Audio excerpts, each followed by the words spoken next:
ఇష్టపడి ఏ పని చేసినా నీకు కలిసి వస్తుంది. ముందు నీ మీద నీకు నమ్మకం ఉండాలి. కుర్రాడివి కదా నువ్వు, ఎప్పుడు గొర్రెలే మేపుతావా? నెక్స్ట్ లెవెల్కి వెళ్ళాలి కదా.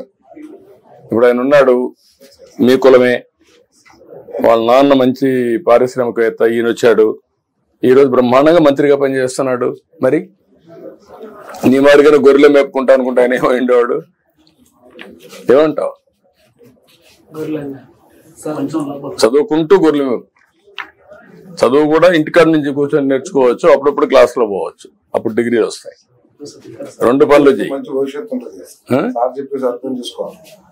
ఎందుకంటే చదువుకుంటే పెద్ద కష్టం కాదు. ఈరోజు సెల్ ఫోన్ వాడతావా?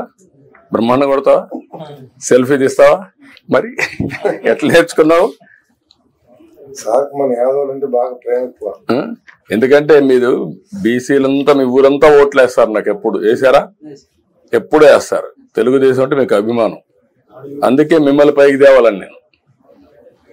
అగ్రవర్ణాలే కాకుండా బీసీలు మీరు అందరూ పైకి రావాలి. దానికోసమే నేను ప్రత్యేకమైన శ్రద్ధ పెడుతున్నా. మీలాంటి కుర్రాలను చదివించడం, ఆర్థిక సహాయం చేయడం, పైకి తీసుకురావడం, ఇవన్నీ నేను మాట్లాడుతున్న వాడికి రా, మాట్లాడి మీకు ఏం చేయాలో చేస్తాను. మీ కుటుంబం పైకి రావాలి. ఇల్లు కట్టిస్తాను, ఇమీడియట్ చేయమంటాం. ఇల్లు శాంక్షన్ చేసేయండి. ఒక టైం పెట్టుకొని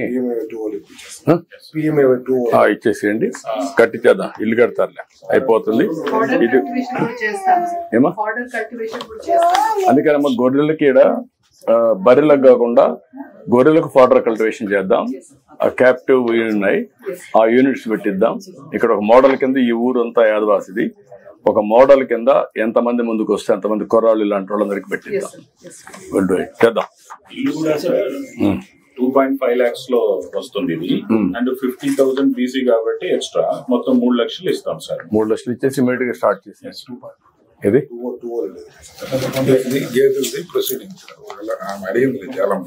నా ఉద్దేశం గేదెలు వద్దన్నా కదా. నువ్వు గొర్రెలే కావాలి రండి, ఇవ్వండి. ఇల్లు కూడా ఇల్లు కట్టేస్తాం, కట్టమంటాం.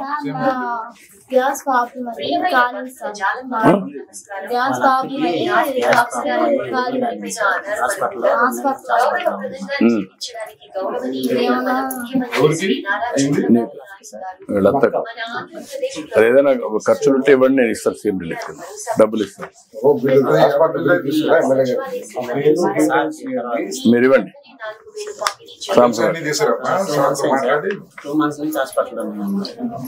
నువ్వు సంవత్సరానికి నేను మాట్లాడతాను. ఓకే రా, కవర్ది డబ్బులు ఏదమ్మా పట్టుకోమ్మా.